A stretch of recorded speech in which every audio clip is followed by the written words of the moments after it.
어깨 결림에 대한 설명을 드리겠습니다. 우리가 일반적인 어깨 결림의 통증과 증상은 목의 증상과 연계시켜라 라고 제가 설명을 드립니다.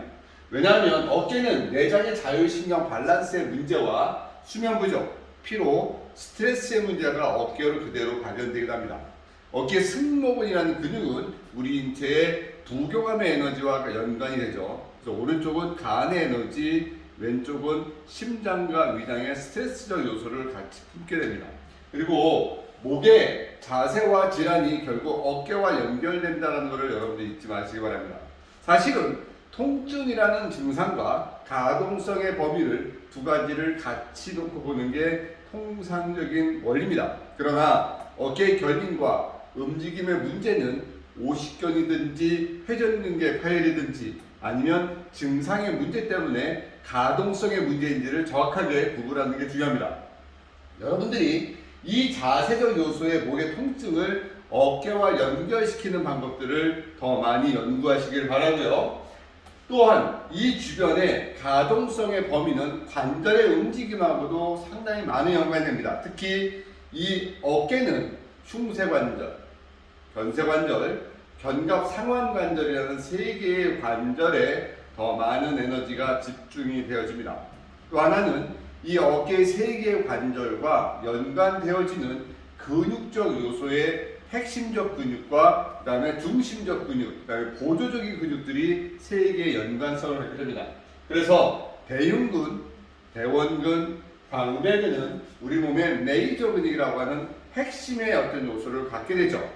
또 여기보다 또 중심적이고 뭔가 우리가 알고 있는 진짜 코어라는 에너지를 갈 수 있는 네 개의 근육, 극상근, 극하근, 소원근, 견갑하근의 근육이 또 거기에 속하게 되죠. 그리고 어깨 주변의 대부분의 모든 근육들은 알고 있듯이 보조적 요소의 근육으로 자리를 잡습니다. 대표적으로 견갑허근, 사각근, 그 다음에 흉쇄돌근, 또 능형근부터 해서 어깨 주변에 있는 모든 근육들 또한 어깨의 보조적 요소를 갖게 됩니다. 여러분들에게 수기적 관점에서 움직임과 통증의 양상을 설명을 드립니다. 결국 가동성의 문제가 없다는 것은 통증을 이겨내고 있다는 것 또는 통증적 양상이 가동성의 문제가 없다는 겁니다. 어깨의 움직임은 결국 통증의 양상과 더불어 어떤 모션적 요소를 오기 때문에 여러분들이 고객의 관리 차원에서는 가장 중요하게 생각하는 것은 먼저 고객이 호소하는 통증의 양상과 원인에 집중을 하는 게 중요합니다. 목의 통상적인 각도는 경추 1번과 7번의 각도는 약 30에서 35도의 각도를 유지하고 흉추 1번부터 12번의 각도는 약 40도의 각도를 유지하게 됩니다. 또 참고로 요추의 각도는 요추 1번부터 5번까지 45도의 각도를 유지함으로써 인체가 그래비티 라인, 중력선하게 쓰게 되는 거죠. 사람이 반드시 좋아지는 요소 중에서 어깨에도 그 8대적 요소가 적용이 됩니다. 기랑, 균형, 압력, 횡격막, 근막, 혈액순환, 또 중력선과 요추 1번이라는 3초의 조화로움까지 여러분들은 같이 보게 되고요. 어깨 수기요법의 혈자리적 요소에서 견정부터 해서 여러분들이 목 주변에서 느끼는 대추혈까지 하나씩 지속적 자극을 주는 것이 중요합니다. 질환적 관점은요, 회전근개 파열이라는 관점과 오십견이라는 관점을 두 가지를 놓고 얘기하는데, 회전근개 파열은 어깨의 가동성에는 움직임에 어느 정도 통증을 동반하면서 그 움직임을 해결할 수 있는 거고, 오십견은 움직임 자체의 제동성과 가동성이 거의 힘든 상태를 요구합니다. 두 가지 질환은 결국 우리가 대부분에 만날 수 있는 노후성 질환으로 이해하고 가는데, 여기서 반드시 여러분들이 신경 쓰고 가야 될 부분이 목의 질환과 더불어서 가야 된다는 거죠. 목 디스크성 질환이 어깨 질환과 중복되어서 온다는 거죠. 목의 문제는 대부분은 경추 1, 2, 3, 4, 5, 6, 7번 중에서 4, 5, 6, 7번의 완신경총의 문제가 와서 어깨부터 팔로 그 문제들이 내려가게 됩니다. 처음에는요, 1, 2, 3번이라는 신경적 요소는 목의 문제와 얼굴의 머리로 쏘는 문제로 그냥 접어 죽고 가지만 사실은 1, 2, 3번의 문제가 4, 5, 6, 7에 연관이 있다는 것 때문에 목의 각도적 요소에 가장 중요한 영향을 주는 게 여러분들의 기본적인 요소입니다. 다시 한번 정리하면 어깨 결림의 문제는 목의 문제를 포함하고 가동성의 문제와 관리상의 문제를 같이 봐야 된다는 것을 잊지 마시기 바랍니다. 견갑 하근의 가동성은 어깨에 가장 밀접한 근육으로서 이 가동성에 직접적 영향을 주는 전거근하고도 연관이 됩니다. 우리는 이 하근의 문제는 잠을 못 자거나 여성분들의 모유수유 또는 유방관리에 연관되지만 이 견갑 하근의 문제가 결국 어깨 통증의 가동성의 중심적 요소라는 것을 잊지 마시고요. 다시 앞쪽으로 해서 보시게 되면 이 어깨 통증을 처음에 호소하는 그 문제는 결국 삼각근이라고 하는 통증의 양상은 뇌에서 인지하는 포인트로 여러분들이 접근하시면 됩니다. 다시 여러분들은 이제는 어깨의 근본적인 문제의 관절과 근육을 생각합니다.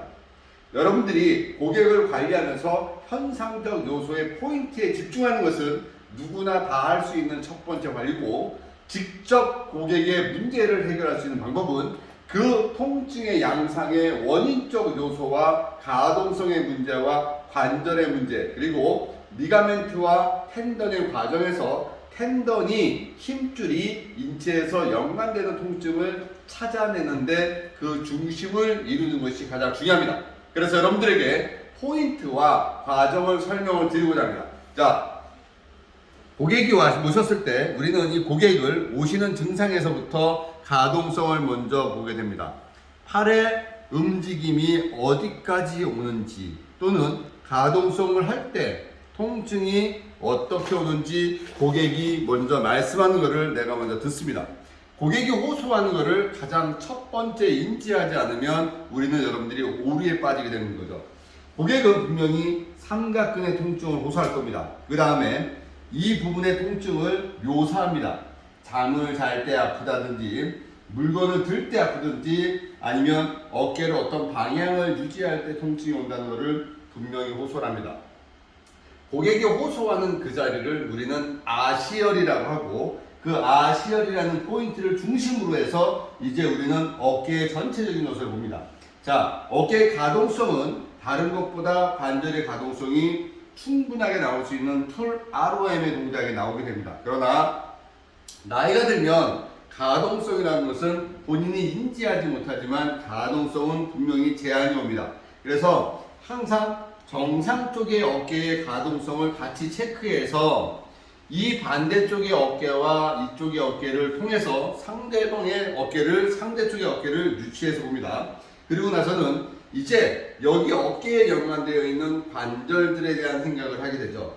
첫 번째는 천돌이라는 부분을 찾아서 흉골과 쇄골이 만나는 흉쇄 관절 부분을 자극을 주고요. 두 번째는 쇄골뼈가 가서 견갑골하고 만나는 견갑 상완 관절을 만집니다. 여기는 유두에서 그대로 올라갔을 때 결근이라는 자리를 기준으로 양쪽 어깨의 중간에 위치해 있다라고 생각하시면 되고, 정 못 찾으시겠다면 요 뒤에 극상와라고 하는 어깨에 쑥 들어가 있는 포인트를 중심으로 해서 반대쪽 라인을 찾아서 거기에 자극을 줍니다. 자극은 충분하게 3회에서 6회 정도의 자극적 방법을 반복하시는 게 중요합니다. 이 관절의 가동성의 문제의 통증은 여러분들이 생각하는 것보다 예민하게 올 수 있고 적극적인 통증으로 표현될 수가 있습니다. 그리고 나서는 다시 한번 견갑골로 거쳐나가는 이 어깨의 가동성을 전체적으로 볼 수 있는 전삼각근, 중삼각근, 후삼각근 중에서 중삼각근 부분에 우리가 알고 있는 견우라는 자리와 극상근의 포인트와 그리고 견갑 거근의 연결골이 되는 포인트를 찾아서 이 견우의 포인트를 가동성을 다시 한번 체크해 봅니다. 견우의 가동성이 체크가 되고 나선 이제는 이 어깨 주변에 상지에서 일어나는 대부분의 문제를 찾기 위해서는 사각근의 문제를 찾아 들어갑니다. 사각근에는 상완신경총이라는 신경적 레벨이 오기 때문에 흉쇄 유돌근 그리고 전사각근 중사각근 라인의 상완신경총의 레벨이 쇄골 하근을 거쳐서 소흉근을 거쳐서 팔로 내려갑니다. 그래서 우리는 사각근을 늘리고 벌려주며 공간을 확보하는 것을 우선적으로 합니다. 늘리고 벌립니다. 그러나 항상 흉쇄 유돌근의 가동성에 영향도 있기 때문에 흉쇄 유돌근을 풀어주고, 그리고 나서 배흉근 안에 있는 소흉근의 우리 신경의 작은 올감이라고 표현되는 포인트들을 풀어주게 되는 거죠. 어깨의 움직임은 결국 신경의 흐름의 에너지에 영향을 받게 됩니다. 신경은 근육에 영향을 주고, 근육은 그 안에 있는 혈액에 영향을 줘서 결국 피의 흐름은 치유의 에너지로 표현되어 있는 거죠. 그래서 대표적으로 앞쪽에 대흉근과 소흉근과 그 다음에 사각근과 흉쇄유돌근, 극상근의 라인, 그 다음에 삼각근의 라인까지를 전체 전반적인 그림으로 보게 되고요. 이 어깨의 가동성을 확인하고 나면 고객은 설명하지 않았지만 목의 문제를 반드시 체크하고 가는 게 중요하다고 생각합니다. 그래서 양쪽 손으로 경추 5번을 먼저 찾습니다. 4번에 가장 돌출되어 있는 부분의 목의 각도상의 문제를 포인트와 5번의 문제를 찾아서 그 목의 전반적인 가동성을 먼저 체크합니다. 가동성을 체크할 때 이 고객이 통증이 호소를 한다면 우리는 그 통증의 포인트부터 찾고 그때부터 건의 움직임과 근육의 움직임을 충분하게 소통시키는 게 중요합니다. 첫 번째 피부와 천층근막, 그 다음에 그 안에 있는 지방, 그리고 심층근막과 그리고 첫 번째 근육이 나올 수 있는 포인트까지의 소통은 이 근육을 들어서 움직이는 동작을 통해서 소통을 시키는 게 가장 중요합니다. 소통을 시키며 통증이 어느 정도 가실 수 있는 부분까지 자극을 반복적으로 주신 다음에 다시 한번 하는 거는 그 목의 가동성을 다시 한번 확인시키는 겁니다.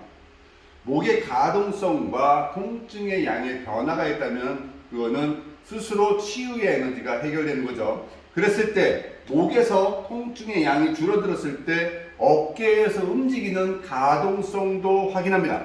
다시 얘기하면 목에서 통증이 줄었을 때 어깨의 기존의 ROM이 더 많은 ROM을 오고 있는지도 우리는 다시 한번 체크해서 결국 어깨의 문제가 목의 문제랑 같이 연관되어진다는 것을 생각하셔야 됩니다.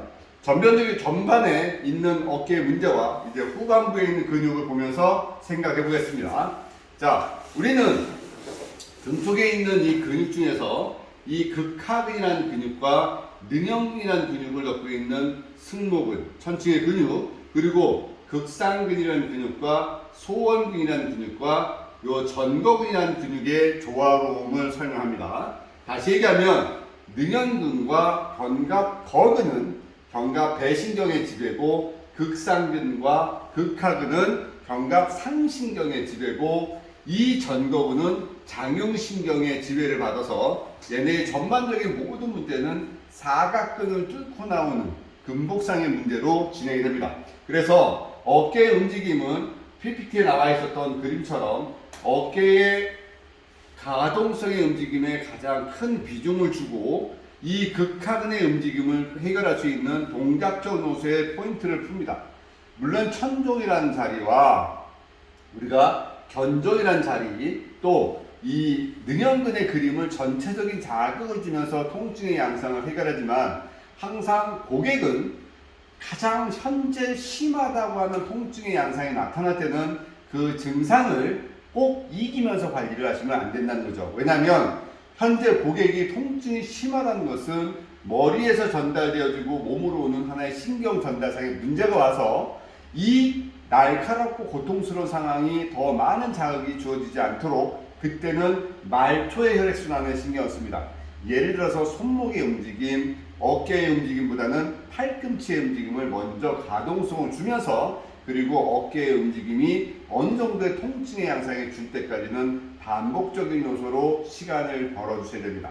다시 한번 고객과의 대화의 과정에서 가장 중요한 것을 찝어드리겠습니다. 일단은 우리는 내장기의 자율신경계의 밸런스와 스트레스의 문제, 그리고 일적인 요소의 어떤 반복적인 근육의 문제들, 그리고 소화기 장애로 이어지는 장부의 문제가 겉으로 일어나는 내장기 체성 반응의 문제들이 결국 목의 질환하고도 연관된다. 다시 얘기하면 목의 움직임이 충분히 확보되고 나서 어깨의 메이저 근육인 대흉근, 광배근, 대원근의 모습을 보고, 그리고 극상근, 극하근, 소원근, 견갑하근의 움직임을 이해한 다음에 그 다음에 견갑거근, 사각근, 흉쇄돌근, 이 삼각근의 전반적인 보조 근육까지 연관시켜서 보는 것이 어깨의 결림의 문제를 해결하는 가장 중요하다고 생각합니다.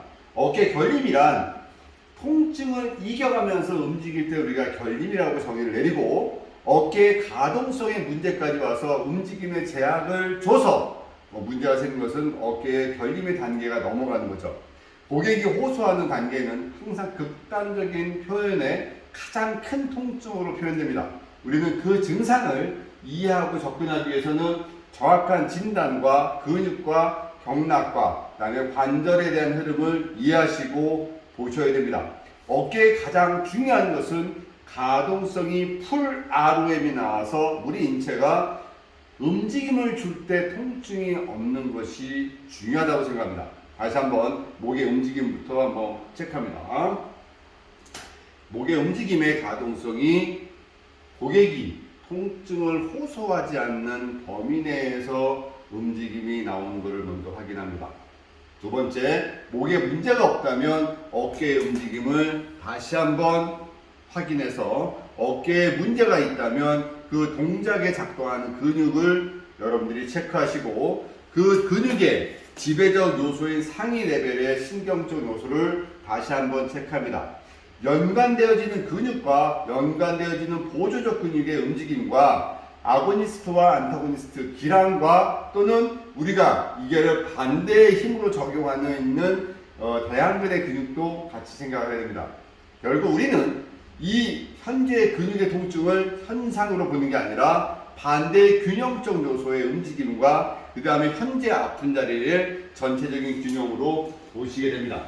여러분들에게 어깨 결림은 결국 내장기의 자율신경계의 밸런스와 그 다음에 현상적 요소의 통증으로 정의가 내려졌고, 이제 여러분들에게 이렇게 정의를 내리려 합니다. 어깨 통증은 극상근, 극하근, 소원근, 견갑하근, 대흉근, 광배근, 대원근의 문제부터 시작되어져서 어깨의 전반적인 통증이 결국 관절과도 연관되어지고, 관절의 움직임은 결국 통증과 치료의 관점에서도 여러분들이 많이 신경을 쓰셔야 되는 포인트로 설명드리려 합니다. 자, 여러분들 어깨 질환 이렇게 관리할 수 있다고 정의 내리겠습니다.